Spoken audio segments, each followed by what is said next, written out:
Welcome to the Find Your Edge podcast. I'm your host, Chris Newport, founder, head coach, sports nutritionist, and exercise physiologist at The Endurance Edge. Our mission is to empower people to reach and sustain peak performance and health. So get ready to dive into all things training, nutrition, recovery, and more. We hope to give you detailed information and inspiring stories to help you be your best. Let's do it. Hey y'all, welcome back to the Find Your Edge podcast.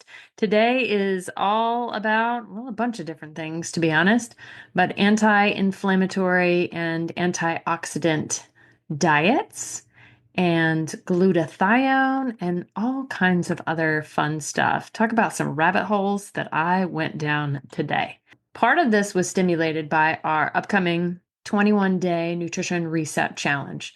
So we have been diligently putting that program together based on our decades of experience and not only in nutrition, but also in sports psychology. And you'll see how that ties into the program. It's going to be really amazing.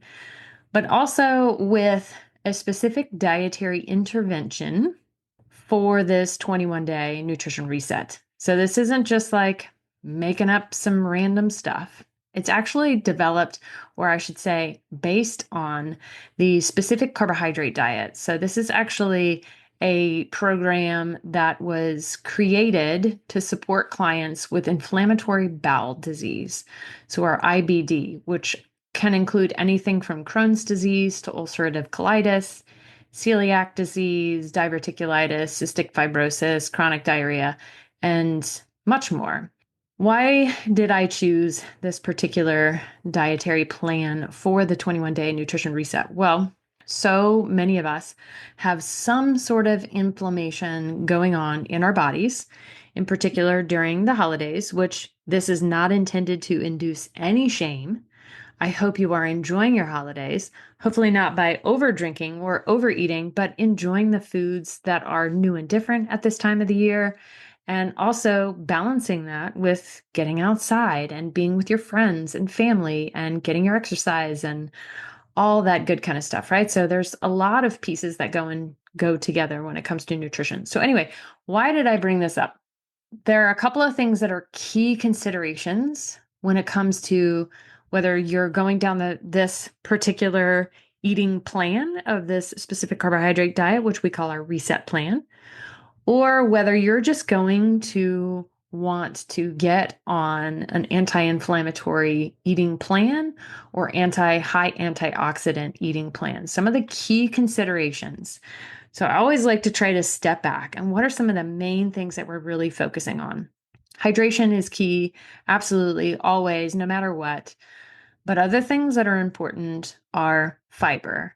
And it is very specific to the types of carbohydrates that are allowed in this particular dietary plan in order to help your gut, in essence, calm down.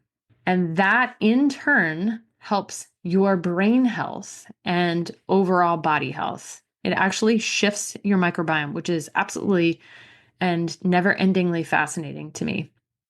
So it's higher fiber and leads to better digestive health and reduced inflammation. So the other thing that it helps with is immune support. Here we are in the winter, and of course, we're inside, generally speaking, more and around other people. So we're passing things around. And of course, we want to be social, and that's part of the human condition. But immune support is also key there, in particular, things like zinc and selenium. And these are not necessarily things that you should be taking separately. It can be, and certainly you want to be, and let's make sure we've got our little disclaimer here, but the importance of making sure that you're seeking the advice of a qualified healthcare provider in any questions that you may have regarding a medical condition or your health goals. So just wanted to make sure that that was out there as we're discussing these things, especially as I'm thinking of selenium, which can affect your thyroid and is a great antioxidant as well as supporting your immune system, but can certainly be easily taken in the wrong doses. So we've got to be really careful about that, working with a good functional nutritionist or functional healthcare provider in directing you on that. But that being said, you can get selenium in your diet from foods like eggs and bananas and things like meats, right? So, other things that this takes into account, and we've already talked about this for at least a moment, are antioxidants. I feel like that's one of those terms, just like anti-inflammatory, is thrown around. And everybody's like, "Oh, okay, I guess that's a good thing, right?" But what does it even mean? So, I wanted to get a little deeper into what does it mean to reduce oxidative stress? And what does that mean in terms of our dietary patterns? So, antioxidants in terms of nutrition can mean including good amounts of vitamin A. So, good sources of vitamin A are things like bell peppers, pistachios, squash. I like to think of vitamin A as anything that's generally orange and not fake orange, right? So, like pumpkin, butternut squash, carrots, things like that, that are generally orange, and then varying it up. So, I actually have seen someone with an excess of beta carotene because she ate so many, and by I mean so many, like every single meal of the day, she was eating raw carrots. So it's not necessarily there can be too much of a good thing, you guys. Other things in terms of antioxidants, vitamin C. And I know a lot of people are taking things like products like Emergency or other things that have extremely high doses, like 1,000 milligrams, 2,000 milligrams or more of vitamin C, which can be implicated in certain instances. But generally speaking, again, too much of a good thing is not a good thing. Usually I see kind of the sweet spot with vitamin C is somewhere around 250 to 500 milligrams. But some of us are genetically not able to absorb vitamin C very well. So that's one of the things that we do in our 3x4 genetic testing. Regardless, if you can get it through your diet, please do that. So high foods in vitamin C include things like citrus fruits, so oranges, lemons, and things like tomatoes. I also love strawberries, one of my favorites.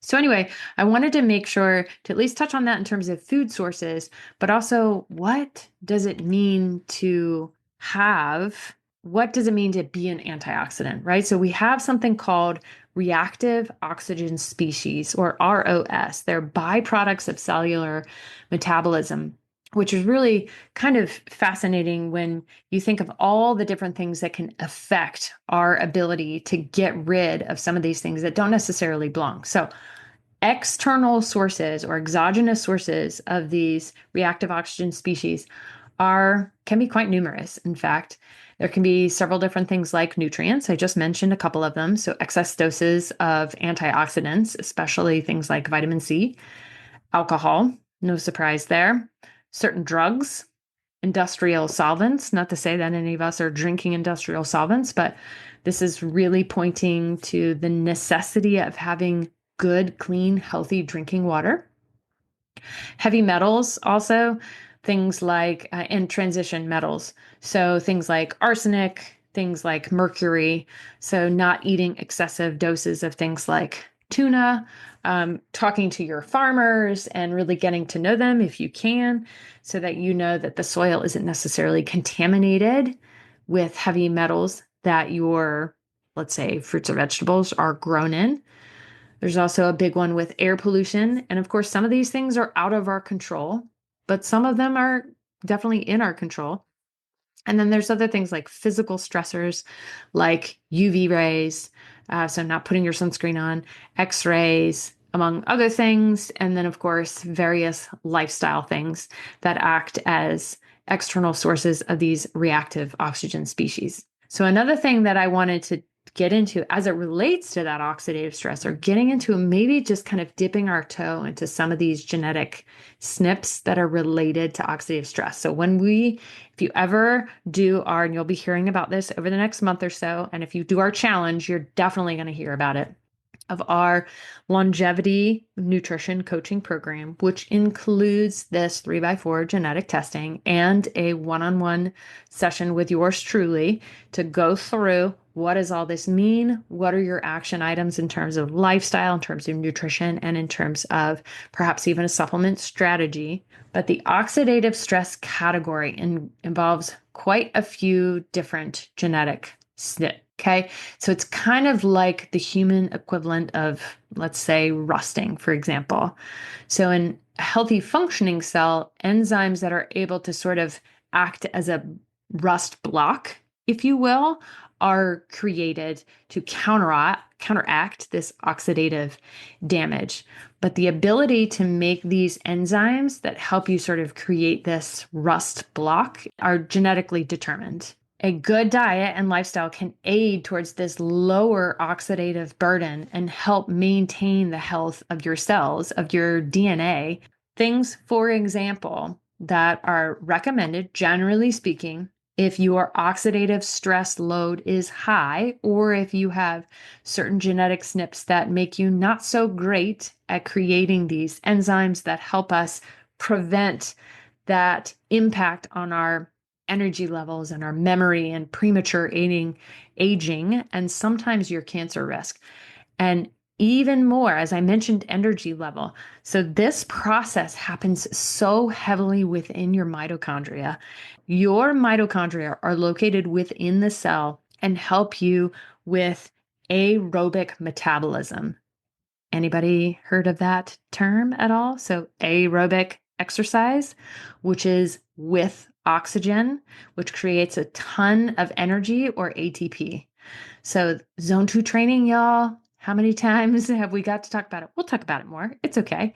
But zone 2 training is really critical to keep that quantity of mitochondria in your cells. So the more you train, so to speak, and you don't necessarily have to be training for an event, but the more you keep your body healthy doing some of this zone 2 training, the more your mitochondria are going to proliferate and the better you can metabolize fat and the better you can actually deal with an overload of oxidative stress. So, how cool is that?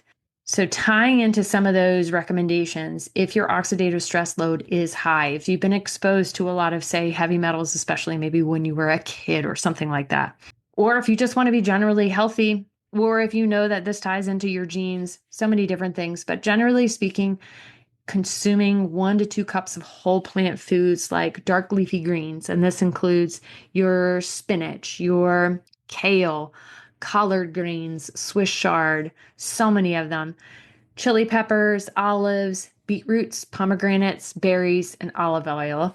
And then again, eating those foods that are rich in zinc, like your good quality meats. And selenium, we mentioned that also because, again, excessive consumption of supplemental selenium is not good. Again, we don't want too many antioxidants, but generally speaking, you're not going to get a ton of them, or you're not going to quote unquote overdose from a good diet. But I will say a word on supplements. I'll say more than one word on supplements, but it's so easy as I was going down this rabbit hole and diving into some of the recent research. Like, for example, let me give you one about postmenopausal women and using glutathione, citrulline and glutathione supplementation, and how it improves endothelial function and blood pressure reactivity. Like, super cool. Why I mention that is that any type of, and there was another one, a long-term oral glutathione supplementation on the gut microbiome of type 2 diabetic Indian individuals. That was another one. Generally speaking, you're going to have a pretty high rate of compliance in these, and from what I've seen, at least in this little research that I've done here, when it's like, okay, take this pill or take a placebo. Interestingly, one of the studies I looked at is 2 people out of these 61 people that they had in this particular group, is that 2 of the people dropped out of the study and happened to be in the placebo group because they were complaining about, some other type of issue with, say, their gut or having some sort of an allergic reaction. Well, it wasn't the placebo, right? So it must have been something else. But I always find that kind of interesting. Anyhow, so that being said, I get that it can be more difficult to eat healthy food on a regular basis. And honestly, I feel kind of bad for all of us. We are bombarded with unhealthy food choices on a regular basis. from everything to, I don't know, how many fast food joints did you pass on the way to work or dropping off your kid at swim practice or going to the office? Probably a lot. And similarly, you walk into any grocery store and you are going to be bombarded with all of the different things that various companies are promoting. Oftentimes, it's going to be candy or the things that are easily grabbed that are like, oh, well, I'm hungry. It's 4 o'clock. I don't know what I'm going to have for dinner. I'm walking into the grocery store and that looks yummy right now. So I'm going to grab it. It's easy, it's tasty, but it's not healthy for us. That doesn't mean that we have to eliminate it completely from our diet, but where's the balance? Anyway, so all of that to say is that I get the difficulty in eating a healthy diet. I get that. And I also get the fact that consuming supplements are generally a pretty easy strategy for making sure that we stay healthy.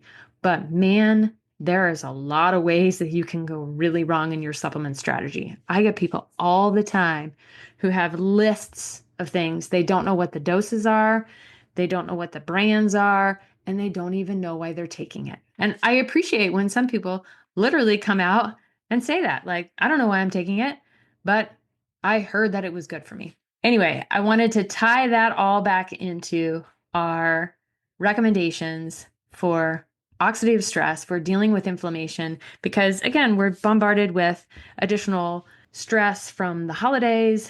Choosing those anti-inflammatory foods and spices are really key, even during a time like right now, during the holidays, or maybe even making some holiday foods that are rich in some of these things like cocoa, like berries, like curcumin, which is turmeric, which you can include in things like curries. You can put turmeric on your scrambled eggs in the morning, add a little bit of black pepper, which is bioprine, the active ingredient bioprine, which increases the absorption of turmeric, which is a very high potency anti-inflammatory compound from, or the active ingredient is curcumin.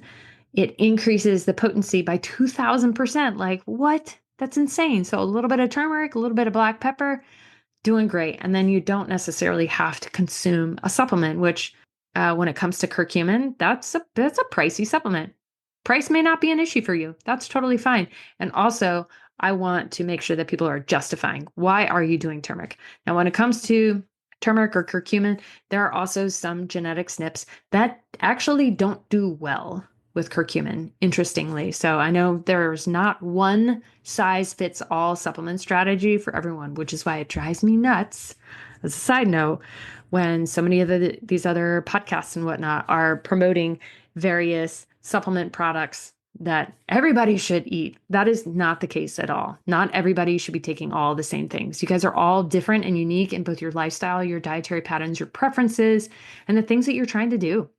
So anyhow, lifestyle things that can help when it comes specifically to oxidative stress, since we're going down that reactive oxidative species hole today, are things like excessive. I know I mentioned zone 2 training, that's super important, but extensive or excessive high intensity interval training or excessive endurance training can actually increase your potential for oxidative stress. So that, I'll call this a shameless plug. Work with one of our coaches so that you have, if you're trying to get somewhere, doesn't even have to be one of our coaches, but work with a coach if this is something that, if you're doing ultra running, if you're doing Ironmans, if you're doing lots of high intensity exercise, make sure that you're mitigating it in a way that is allowing for proper rest and recovery, especially if you know that you have some of these genetic SNPs that are more susceptible to higher levels of oxidative stress. So manage that training regimen, ensure that rest and recovery, and ensure that you're getting that good quality nutrition, that you're not eating excessive amounts of sugar or alcohol, things like that. And then limit contact with strong pro-oxidants like your heavy metals. You can get your water tested. In fact, if you think that there might be heavy metals in your water or in your soil, let's say you have a garden and you don't know what was on your land in the past. Could there be some sort of metal contamination from something in the surrounding soils? Excess pesticides, things like mold, radiation, high doses of iron. So definitely don't be taking iron unless it is prescribed by a healthcare provider. based on your specific numbers because high doses of iron and copper can be pro-oxidant.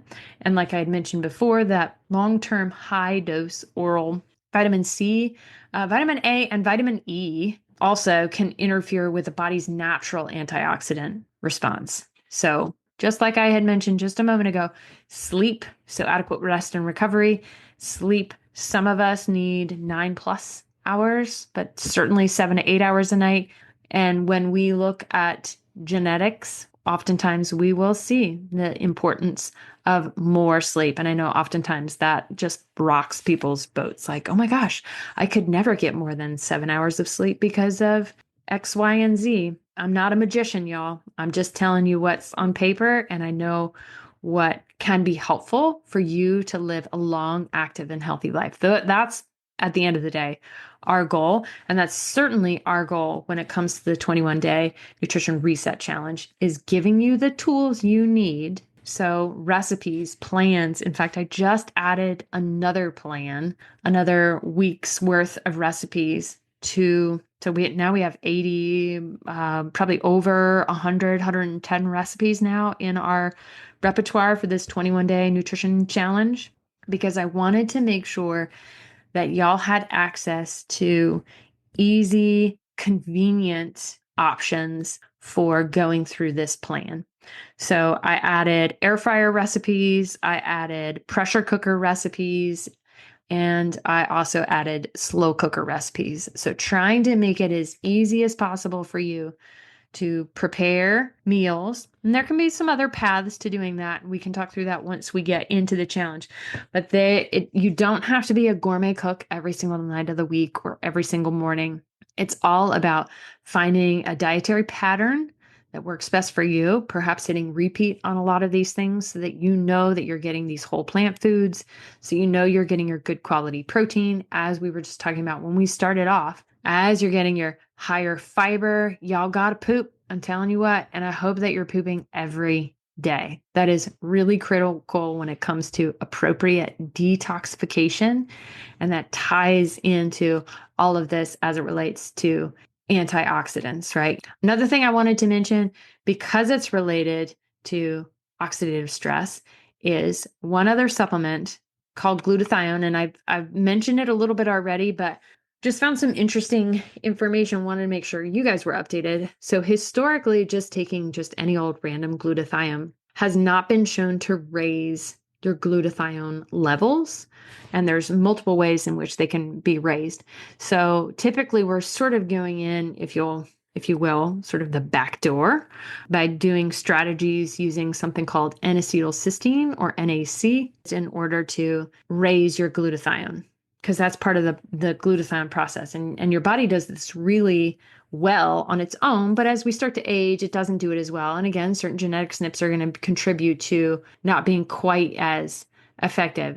What I have found in several different research studies is liposomal glutathione is one that can really be more effective at raising your levels and getting through the gut in order to actually improve your glutathione. And in fact, some of these are pretty long-term investigative research studies, which is great. So what I did is on our blog for this page, so I'll put it in the notes, there's a couple of my favorites that you're at least getting a high quality product. One of them is related to the postmenopausal women study that I had mentioned, which is NO Inducers Nitric Oxide Support by Allergy Research Group. So that includes this very specific type of glutathione that is a liposomal form. So it's called Cetria. And then it also has some other things that are related to nitric oxide and heart health. And I find it fascinating that they're doing that that they did that postmenopausal research, because when women are menopausal, their heart health, so without premenopause, I should say, is generally heart protective. And then postmenopausal, now we need to really be dialing in on our heart health, on our blood sugar support, et cetera. And interestingly, some of this glutathione is actually helping both of those. And to support that heart health too, we've also got some L-arginine in there as well, which helps with some of those vasodilation, and beetroot powder, which you may have heard of as a typical NO or nitric oxide support.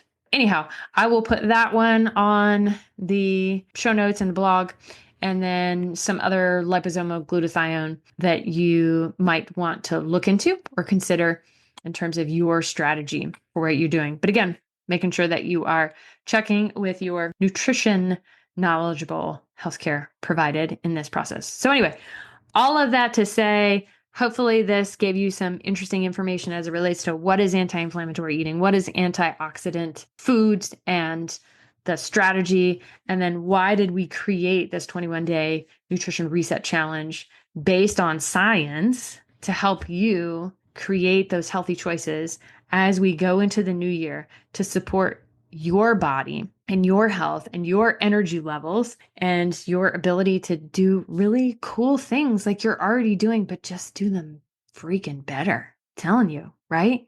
So as I always say, you are way stronger than you think you are. And I am so impressed with you. And thank you for following me all the way to the end here. Kudos to you. I'm so excited that you are interested in supporting your body so that you can continue to do great things and pass that along. When you do great things, your friends do great things and your family does do great things. So high fives to you. So if you want to join us for that 21-day nutrition reset challenge, check it out, theenduranceedge.com/challenge. So theenduranceedge.com/challenge. It's only $57. And like I said, I just added even more recipes to keep it super simple for you, to help your gut reset, to help your kitchen help your kitchen detox. And we're also going to do a lot of mindset work, and it is going to be amazing. I'm so excited for you guys to work with Coach Carly. So I hope you join us. $57, theenduranceedge.com/challenge. And y'all have a wonderful rest of your week. Thank you for listening. Thanks for listening to the Find Your Edge podcast. If you like what you heard, don't forget to subscribe on your favorite podcast platform so you never miss an episode. And if you're interested in learning more about our endurance coaching, sports and wellness nutrition, metabolic and sweat testing, triathlon training team, or our triathlon training library, be sure to check us out at theenduranceedge.com. And don't forget to follow us on social media at The Endurance Edge. Thanks again, and we'll catch you next time.